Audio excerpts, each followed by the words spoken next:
మామయ్య మీరిది జానుకి ఎలా కన్వే చేయాలో అలా చెయ్యండి. ఈ దెబ్బతో జాను దాన్ని తీసేయాలి. అలాగా? అంత మాట అందా? దాన్ని వదలకూడదు మావయ్య. కొంచెం సంధిస్తే ఈ ఝాన్సీ గ్రూప్స్కి తనే ఓనర్ అని చెప్పినా ఆశ్చర్యపోనక్కర్లేదు. ఇన్ని మాట్లాడింది ఆ మాట అన్నదానికి గ్యారంటీ ఉందా? నువ్వేం ఊరికే వరి అవ్వకు, నేనేదో ఒకటి సెటిల్ చేస్తాలే.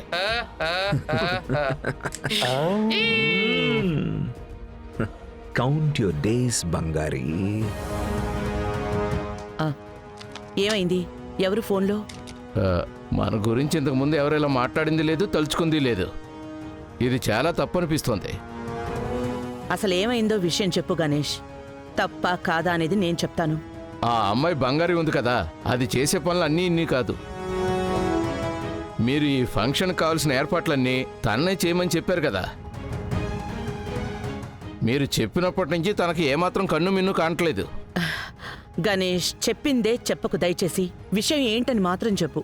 ఆ బంగారి చెప్తుందంట, రవికి ఏం తెలుసని ఝాన్సీ గారు తనను వారసుడిగా అనౌన్స్ చేయాలని అనుకుంటున్నారు అందట. అది మాత్రమే కాదు అత్తయ్య, మీకు వారసులుగా ఉండగలిగే అర్హత తనకు మాత్రమే ఉందని తను చెప్పుకుంటుందట. ఏం మాట్లాడుతున్నావు గణేష్? అత్తయ్య, ఇదంతా మీరు తనకిచ్చిన చనువే అత్తయ్య. తను నిన్నగాక మొన్నొచ్చింది.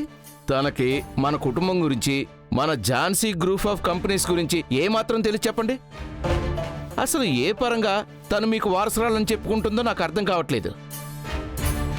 అసలు రవి అంటే మీకు ఎంత ప్రాణమో తెలుసు. అలాంటి మన రవి గురించి తను అందరి ముందు ఇలా మాట్లాడి అవమానిస్తుంది. రవిని అవమానించడం అంటే అది మిమ్మల్ని అవమానించడం అని తనకి తెలియాలి కదా. వింటున్న నాకే రక్తం మరిగిపోతుందంటే మీకెలా ఉంటుంది? బంగారి గురించి నాకు బాగా తెలుసు గణేష్.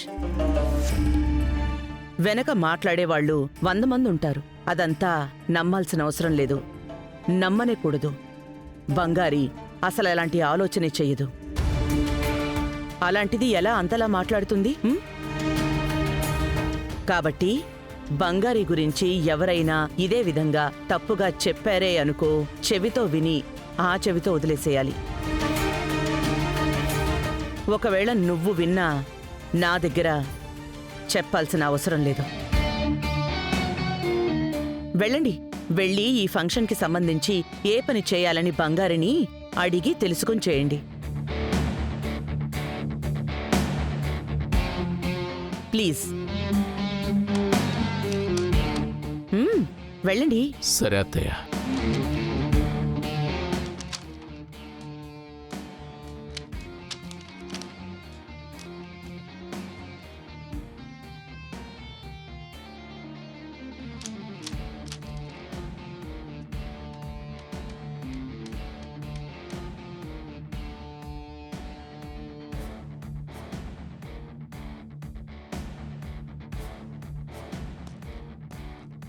సార్, బంగారి మేడం మీ గురించి ఏవి రెడీ చేయమని చెప్పారు సార్.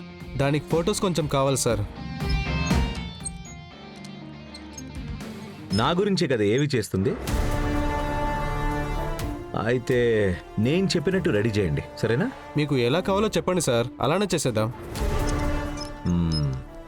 ఫొటోస్ రెడీ చేశాక నేను పిలుస్తాను, అప్పుడు రా. వెళ్ళు. Okay sir. You can go. ఇదిగో తమ్ముడు, బంగారి మేడమే మక్కర్లేదు, బంగారి అంటే చాలు, సరేనా? Okay sir. పో. బంగారి మేడం అంట. సరేరా, మన ప్లాన్ ఏంటో చెప్పు. అంకుల్కి చెప్పి అక్కడ నిప్పు కొద్దిగా రాజుకుంది కదా. ఇప్పుడు నేను రెడీ చేయబోయే వీడియోతో జాను చూస్తే చాలు, 3వ కంటితో బంగారిని కాల్చేస్తుంది. దెబ్బకి బంగారిని ఆఫీస్ నుంచి గెంటేస్తారు. ఎస్, చెక్ అండ్ మేట్ బంగారి.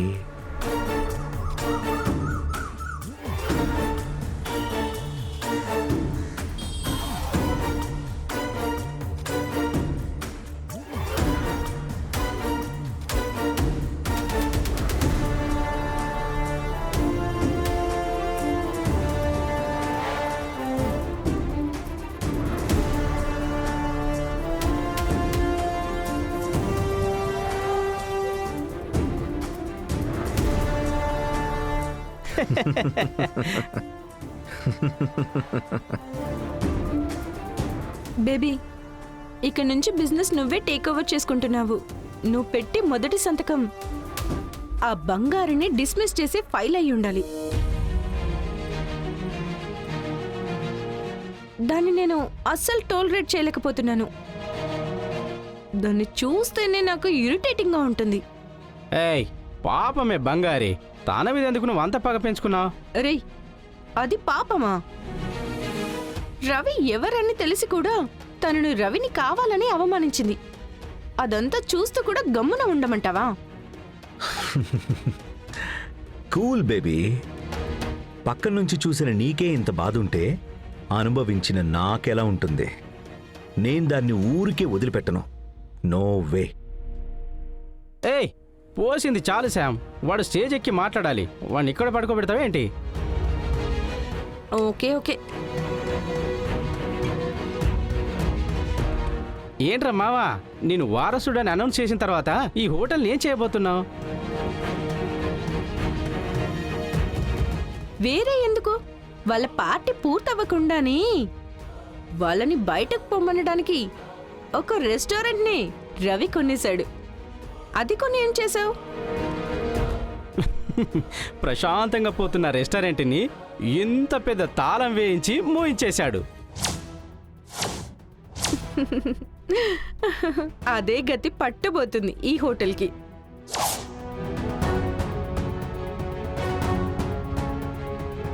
నన్ను ఇన్సల్ట్ చేస్తే నాకు నచ్చదు.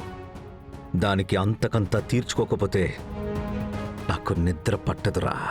నాకు డౌటు, ఇదంతా మీ ఝాన్సీ అమ్మ ఎందుకు నోటీస్ చేయట్లేదు?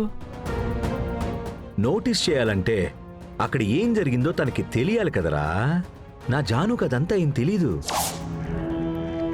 ఆ రెస్టారెంట్ని రవి ఆ జాను అమ్మకి ప్రెజెంట్ చేయడానికి కొన్నాడు అని కథ చెప్పాడు కదా.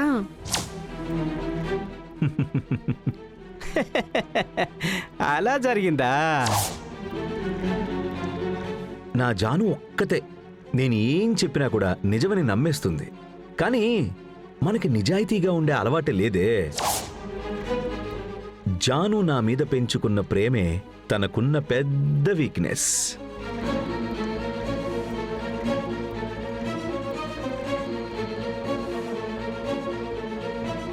వీడి మీద నేను ప్రాణాలు పెట్టుకుని బ్రతుకుతుంటే వీడు నన్ను ఇంత మోసం చేస్తాడా?